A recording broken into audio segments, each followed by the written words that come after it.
a unção dos enfermos, o óleo, o vinho, o sangue eucarístico que nos cura, nos coloca na igreja, e essa igreja continua recebendo esses feridos que ainda estão à margem e coloca eles, depois de curado, no caminho que é Jesus. E Jesus diz: quando eu voltar, eu vou retribuir o que for gasto a mais. Se você gasta sua vida, seu tempo, sua família, pode ter certeza que o Senhor, quando voltar, vai retribuir o que você tiver gasto a mais. Você não toma prejuízo. O que você faz para o Senhor será recompensado. Não tenhas medo, pequeno rebanho.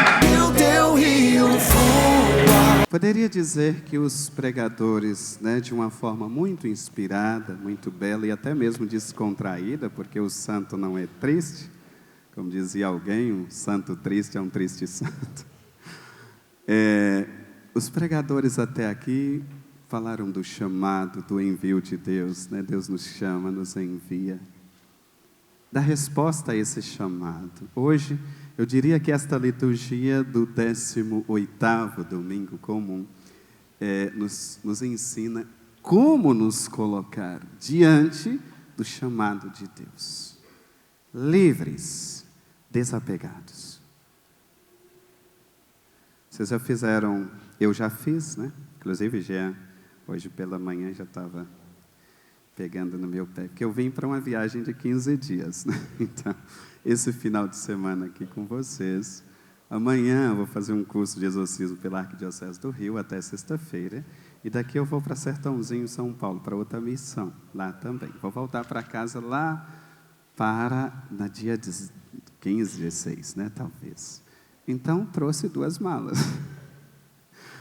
E vocês já fizeram experiência que é fazer uma viagem com a mala pesada? É terrível, Eu já fiz isso, sozinho. E andar com as malas pesadas, a viagem fica extremamente cansativa. A gente chega esgotado, Principalmente se for uma condução apertada, e você arrasta uma mala aqui, carrega outra aqui, cai uma coisa para lá, cai para cá. É duro andar com a mala pesada, andar com bagagens. E Jesus, sabendo disso, Ele começa a nos educar para diminuir um pouco a nossa bagagem. Logo no envio, não leva nada não, viu? Não leva dinheiro, não leva bolsa, não leva 2 túnicas, não leva nada. O verdadeiro profeta, ele precisa ser livre. Aqui me vem na memória, poderia até perguntar, que tipo de profeta nós hoje queremos ser diante de Deus? O profeta Amazias, do sacerdote do templo de Betel, ou o profeta Amós, de Judá, lá no capítulo 7º do livro do profeta Amós, Oséias, Aliás, Amós. A gente encontra a passagem ali, quando ele vai profetizar no templo do rei Jeroboão, no norte de Israel. E aí o profeta Amazias, que era um profeta remunerado, portanto, falso profeta, porque um profeta pago, ele só vai falar aquilo que o seu empregador quer ouvir, Como a mentira e a verdade. Por que é tão difícil aceitar a verdade? E é fácil aceitar a mentira, porque a mentira fala aquilo que a gente quer ouvir, e a verdade fala o que a gente deve ouvir, e nem sempre a gente está disposto a ouvir a verdade. Então, um profeta pago, ele só vai falar aquilo que é música para os ouvidos do seu empregador. E aí, o profeta Amazias pensa que Amós é também um profeta pago. Afasta daqui, meu profeta. Volta lá para a sua cidade. Vai lá ganhar o seu pão lá. E aí, o profeta Amós dá uma lição nele. Eu era pecuarista, e eu estava lá tangendo o meu gado lá, e colhendo, cultivando sicômoros e tudo, e o Senhor me chamou. Quer dizer, em outras palavras, não sou profeta pago, coisa nenhuma, eu estou aqui mandado, eu estou aqui enviado pelo Senhor. Mas hoje tem muitos profetas amazianos, tipo Amazias, por exemplo. Então hoje uma pergunta para nós, não quero resposta, mas cada um reflita. Você, que é um profeta de Deus pelo batismo, uma profetisa, que tipo de profeta né? Que tipo de profecia, de profetisa você deseja ser, né? Um profeta do norte, Amazias, ou um profeta do sul, né? De Judá. Então, veja bem, uma viagem sobrecarregada, ela se torna muito difícil para nós. E aí nós caímos no desânimo facilmente, nós cansamos com facilidade. Por isso que o Senhor, sabendo, olha, eu sei que vocês têm dificuldade de despojamento, então, pronto, vão passar pela porta estreita. Eu quero ver se vocês vão passar com bagagem, vocês vão estar lá, tá? Não tem jeito, né? Então nos propõe a porta estreita, porque largos são os caminhos que levam à perdição. E a estreiteza dessa porta significa, de fato, a renúncia. Gente, a renúncia não é fácil. Eu falo isso como sacerdote, a renúncia não é fácil, custa muito, né? E hoje em dia a gente quer muito a cruz, a gente fala muito da cruz, isso é bom, mas a gente quer a cruz sem a renúncia. Lucas, como é um médico, né, o olhar clínico dele, ele é muito detalhista. Gosto muito do Evangelho, né, segundo São Lucas. Marcos e Mateus vai dizer apenas, tome sua cruz e siga-me. Ele não, ele vai dar um detalhe. A cada dia, renúncia. Cada dia, renúncia. Cada dia, renúncia, né? Lucas 9, 23. Aquele que quiser ser meu discípulo, renuncie a si mesmo, tome sua cruz a cada dia e siga-me. E por mais que a cruz apareça hoje bela, iluminada, decorada, né? Ela não perde a sua essência, que é o sofrimento, a dor. E Jesus, contradizendo aí alguns líderes religiosos, que também vêm em nome dele, que coloca assim na porta dos seus templos, para de sofrer, aquele discurso adocicado, Jesus diz, tome sua cruz, siga-me, siga-me. Despojamento, abrir mão. Você só é capaz de aceitar a cruz, de acolher a cruz, se renunciar. Tem que ter renúncia. Outro dia, uma ex-paroquiana, de uma paróquia onde eu estava antes, fiquei lá 5 anos, ela me ligou, angustiada, pedindo uma palavra de ajuda, de conforto. Aí contou a história dela. Eu falei, você lembra do capítulo 15 de João? Não, o que tem? Objetivamente, fala, olha, Jesus é muito delicado. Ele diz assim, eu sou a videira verdadeira, vós sois os ramos, permaneçam em mim, eu permanecerei em vós e vós dareis fruto, porque sem mim nada podeis fazer. Não dá para aceitar Jesus sem a cruz. Não dá para aceitar Jesus sem a cruz. É preciso, né? É preciso identificar-se com Ele. E essa nossa identificação com Cristo é na cruz. São Paulo, eu só conheço Jesus Cristo. Estou parafraseando. E Jesus Cristo da cruz, né? 1 Coríntios, capítulo 1, versículo 23. Os judeus pedem sinais, os gregos pedem sabedoria. Nós pregamos o Cristo crucificado, que é escândalo para os judeus, loucura para os gregos, mas para aqueles que creem na cruz mais adiante, a loucura da cruz é a sabedoria de Deus. Deus, sabendo que nós precisamos de um código, tudo na nossa vida é em código, nossa comunicação é em código, Ele também cria um código para expressar seu amor por nós, né? Lá na minha região, quando surgiu as primeiras rádios FM, foi um sucesso. E as pessoas mandavam seus versinhos, né? Em código, expressando. Como jovem apaixonado também, ele, para expressar o seu amor para sua amada, ele leva um buquê de rosas vermelhas. E ele não vai chegar lá explicando, meu amor, isso aqui é rosa, são rosas. Essa cor vermelha na nossa cultura é a cor do amor, que se ela for impaciente, ela vai me dar logo isso aqui, deixa de conversa, né? Simplesmente ele vai dar o buquê de rosas vermelhas. Na nossa cultura, o vermelho é a cor do amor. Então, ele está dizendo, num código, eu te amo, eu te amo. Aquele esposo que, no tempo de namorado, era muito romântico, no dia dos namorados ainda, no aniversário ele levava aquelas caixas de chocolate desse tamanho, né, da Ferrero Rocher, da França, hoje é Cacau Show, né, que é a fama do momento, e dava. Hoje, depois de casado, se lembrar, dá um batom garoto, um sonho de valsa, você olha lá, mas às vezes nem lembra, né? Então, No chocolate ele dizia assim, ó, ele não ia chegar e falar as coisas para a sua esposa, simplesmente dando o chocolate ele ia dizer, ele estava dizendo para a pessoa o que ela representava na vida dele, doçura, suavidade, sabor, né? Deixava a vida mais saborosa, mais suave. O chocolate, né? E os versinhos também na rádio que eles mandavam. Cada versinho que era engraçado, né? E aquela coisa. Uns nem rimavam, outros até rimavam, mas uma rima um pouco estranha. Por exemplo, joguei o limão doce na janela do meu bem, o limão esparrachou e o nariz dela também. E a namorada ficava lá pulando de alegria. Ele lembrou de mim. São os códigos. Então Deus também tem um código. Deus também tem um código. Não é, poderíamos dizer, não é belo como as rosas vermelhas, não é doce como o chocolate, e não é romântico como o poema, mas é uma expressão, foi por você, foi por você. Quem poderia dar a vida por você? Seu namorado? Seu líder político? Seu patrão? Seu esposo, sua esposa? Sua mãe e seu pai? Talvez a mãe e o pai? Mas aí seria uma troca de amor.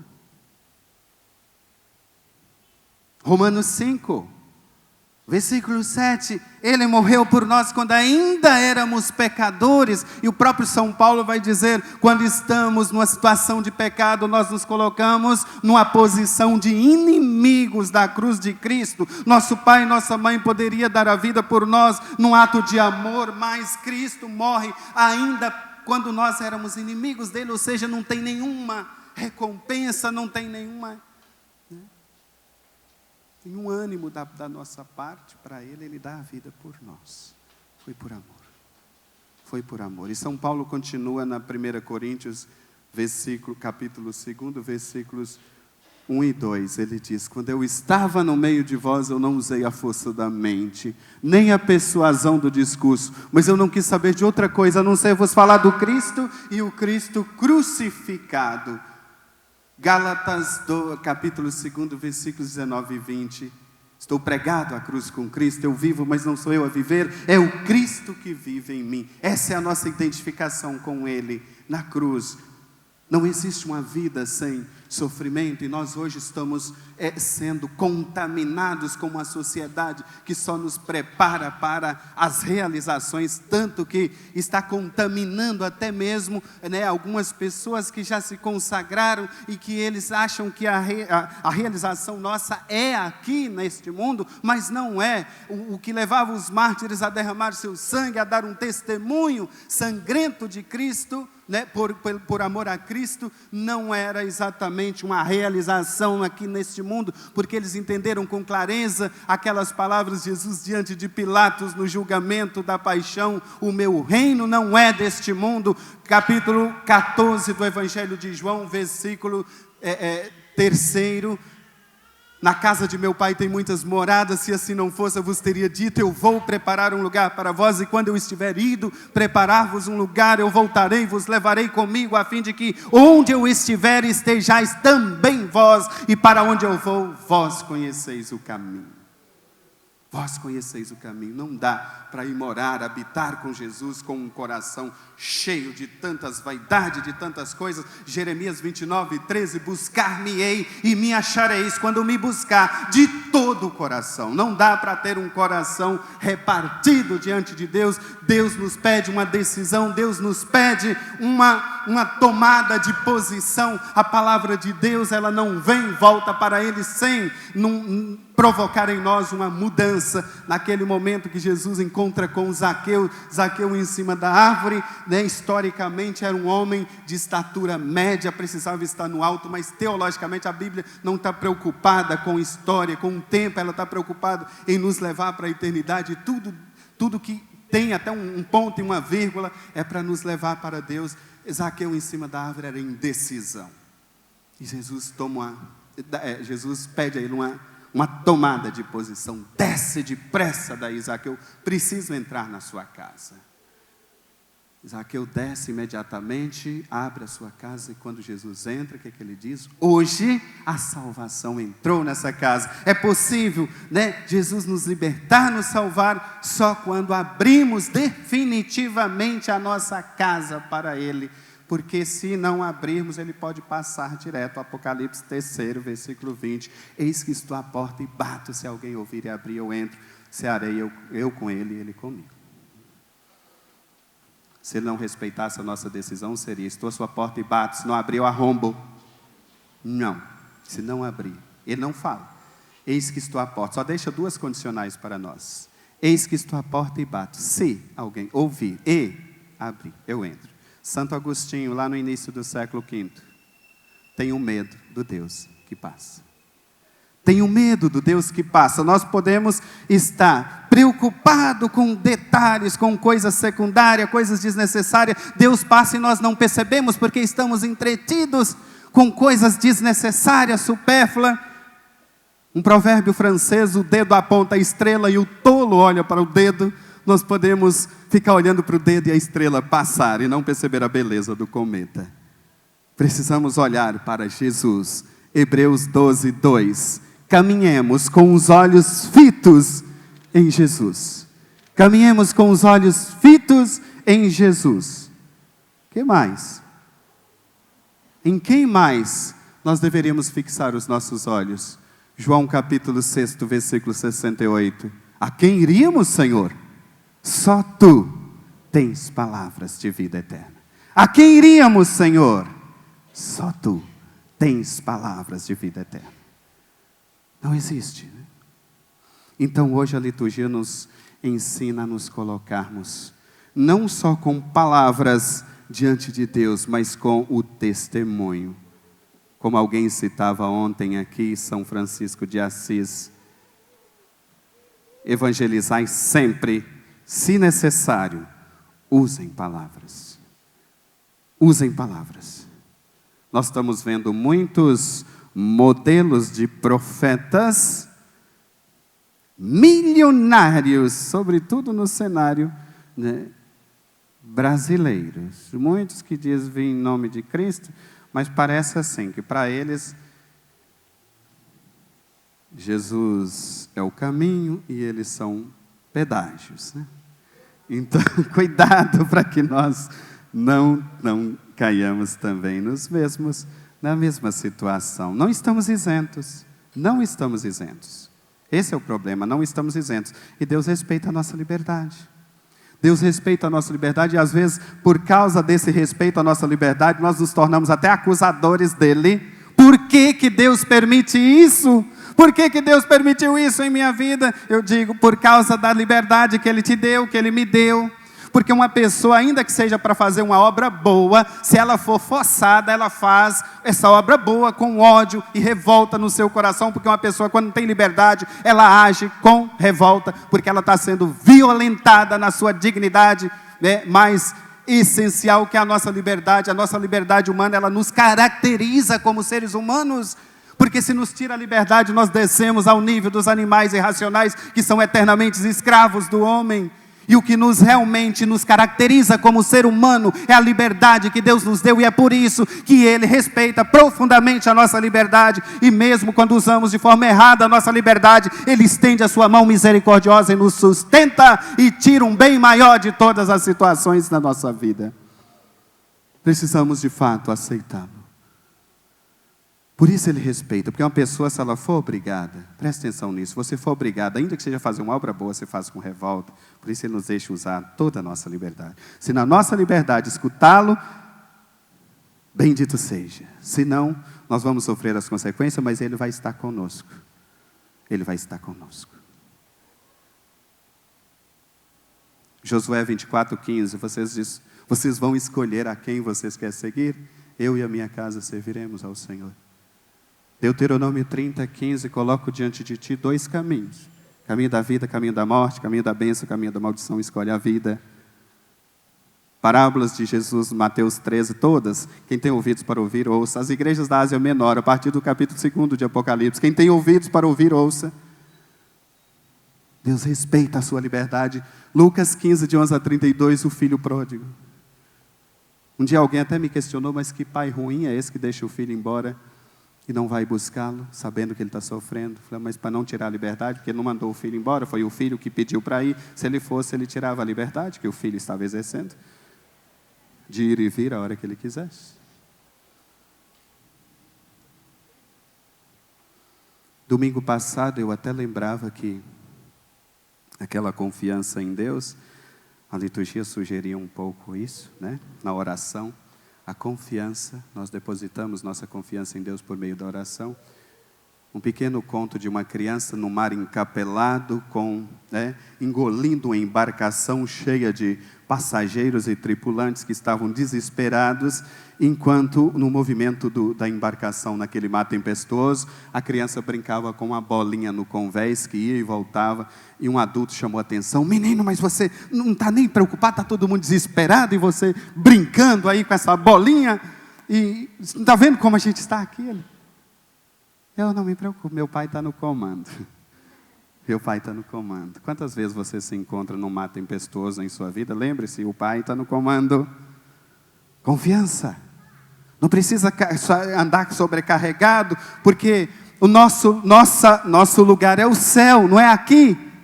Nós não levamos nada, não trouxemos nada, não levamos nada. Jó resume isso no primeiro capítulo do seu livro, Jó, capítulo 1, versículo 27. Nu eu saí do ventre da minha mãe, nu eu volto para lá. O Senhor mesmo deu, o Senhor mesmo tirou. Bendito seja o nome do Senhor.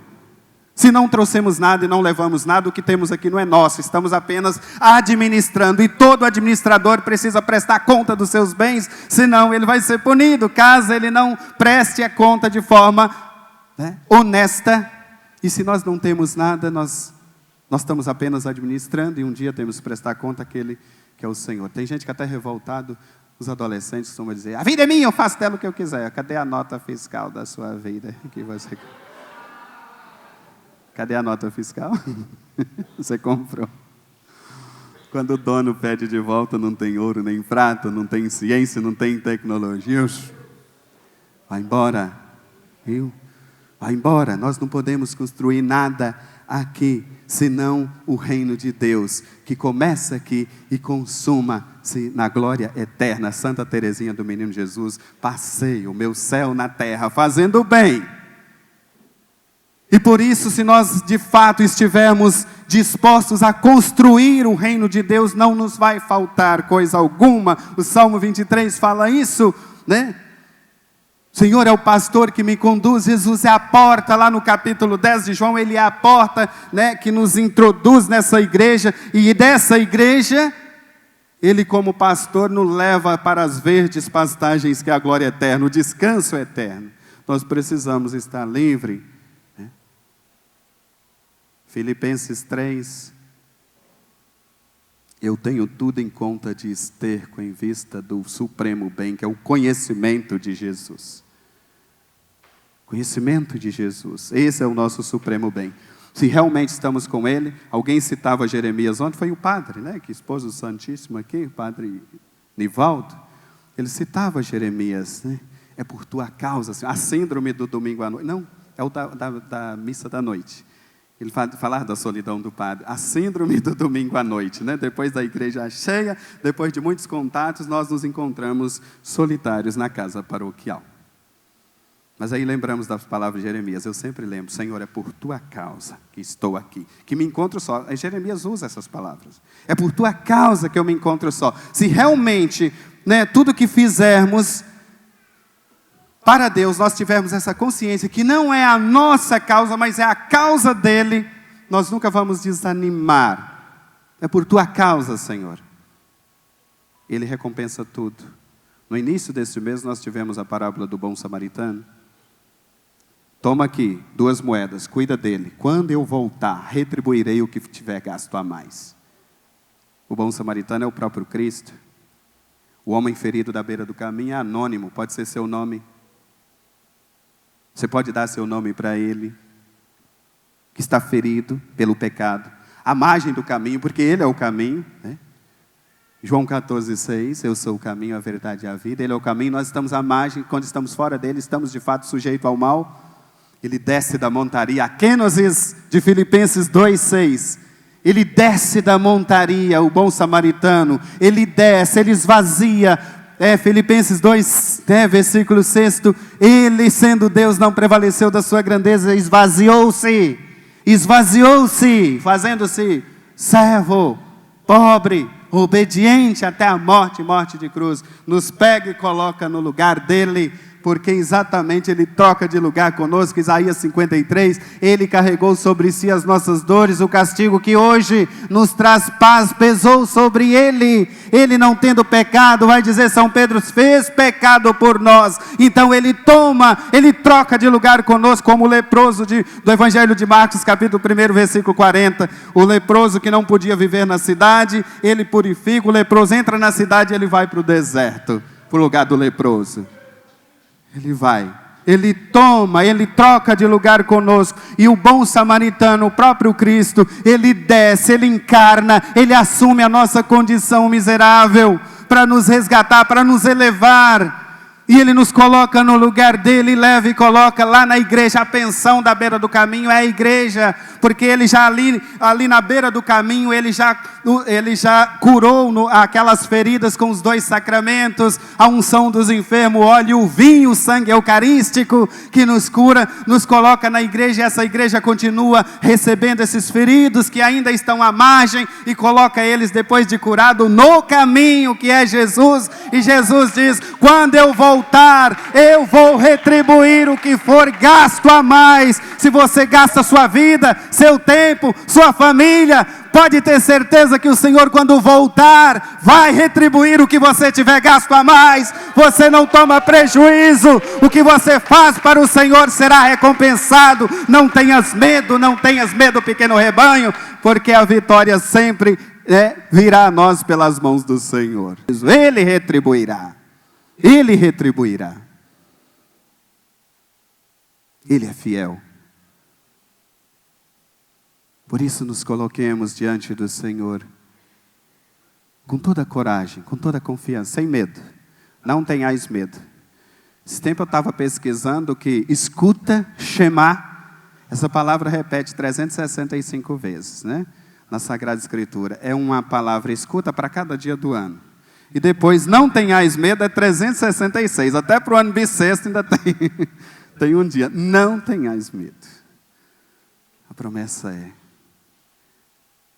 dele se cumpre, é certeza. Os últimos papas fizeram isso, né? São João Paulo II, em 16 de outubro de 1978, não tenhais medo.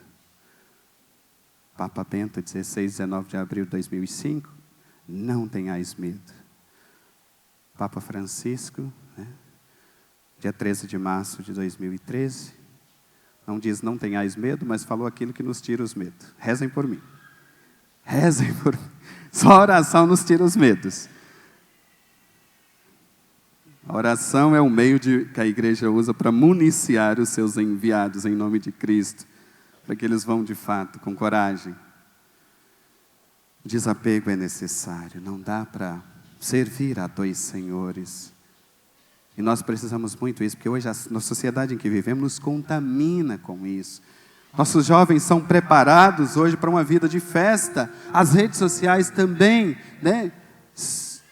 Tem coisas boas lá, mas também tem coisas negativas. Você nunca vai ver uma pessoa tirar uma foto e postar lá no seu perfil limpando o chão, ou cheio de graxa mecânica, ou sei o quê. Só vê pessoas bem produzidas, no shopping, no consumismo. Aquele coitado que já sente que a vida dele é para baixo, olha e fala, só minha vida que é uma merda, olha como eu estou, esse povo tudo é na praia, é no shopping, tudo. E aí tem vontade de tirar a própria vida, porque hoje nós somos preparados para viver só festa, festa, festa. Sim, Deus criou seus filhos para a alegria, mas uma alegria saudável, e a nossa vida não é feita só de alegrias, é também de provação, e nós precisamos estar cientes disso. É por isso que a Igreja Católica sempre prega sobre o sofrimento, sofrimento, sofrimento. Ah, mas esse Deus é um Deus sadomasoquista que gosta de sofrer. Mas não é, porque nossa vida é cheia de sofrimentos, e nós não precisamos de ninguém nos ensinar a viver momentos de alegria, porque nós fazemos isso naturalmente. Mas os momentos de provação, embora estamos acostumados, todas as vezes que eles vêm, eles nos derrubam.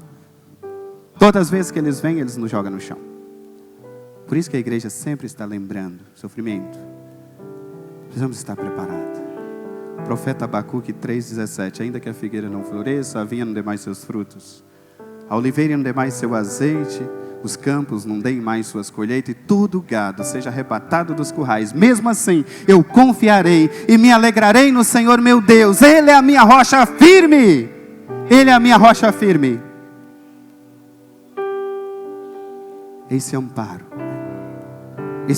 que o Senhor oferece para nós. Resumimos então o nosso momento. A primeira leitura, o Eclesiastes é um livro do final do 3º século antes de Cristo. Não conhecemos o autor. Simplesmente ele é identificado como Correlete ou Eclesiastes no latim, que significa aquele que fala em assembleia. Aquele que fala em assembleia. Todos nós, pregadores e profetas, falamos em assembleia.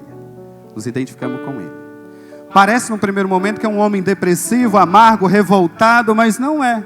Simplesmente ele está colocando aqui, nos alertando que uma vida apegada a bens materiais é uma vida sem sentido, porque é tão passageira quanto os próprios bens. Segunda leitura, São Paulo escreve à comunidade de Colossos no ano 60, ele está preso em Roma.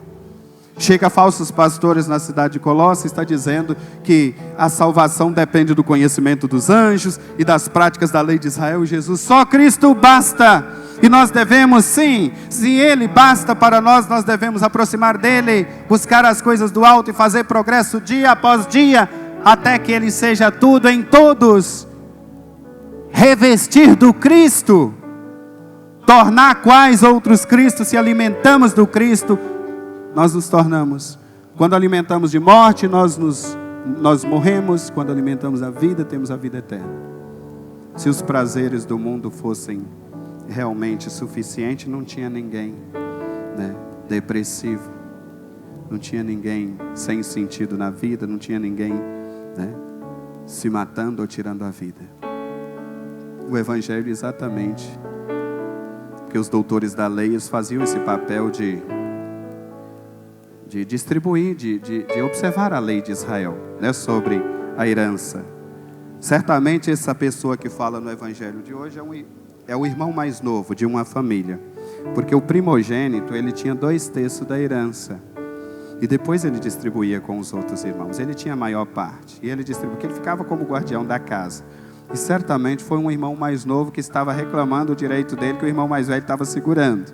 Jesus, olha, eu não venho para constituir suas leis. Ele não é um doutor da lei como os outros, Ele é o legislador eterno e absoluto, não é um simples doutor da lei.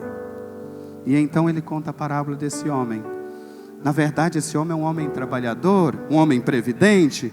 Ele reservou, seu alimento. Ele, como José do Egito lá, quando decifra os sonhos do faraó, ele faz aqueles celeiros, se previne para enfrentar. Sei que esse homem também fez, só que ele colocou sua esperança, sua segurança só nos bens materiais. O salmista diz que eles passam como o sono da manhã. Passam como o sono da manhã. Então, nossa vida não está na quantidade de bens que possuímos. Eles ficam aqui, não levamos nada, Só Deus é preciso. Precisamos passar.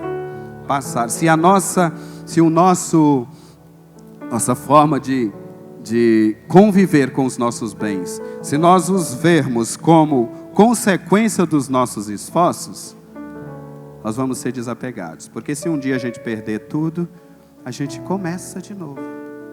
Começa do zero. Mas se a nossa forma de relacionar com os bens for como, razão da nossa vida, quando eles acabarem, que eles passarem, nós também passamos. Não que os bens materiais sejam negativos, quando adquiridos com honestidade, com esforço do trabalho, são bênção de Deus em nossa vida, mas de forma escusa se torna maldição. De forma desonesta se torna maldição. Por isso, nós devemos viver de uma forma desapegada. Porque a pessoa que consegue honestamente seus bens é desapegada. A pessoa que consegue de uma forma escusa, ele se apega muito, porque é muito materialista. Os bens, enquanto nos aproxima de Deus, são bênção. mas quando nos afasta de Deus, são maldição. Termino com o exemplo da corda. Uma corda, ela é sempre útil em várias ocasiões da nossa vida.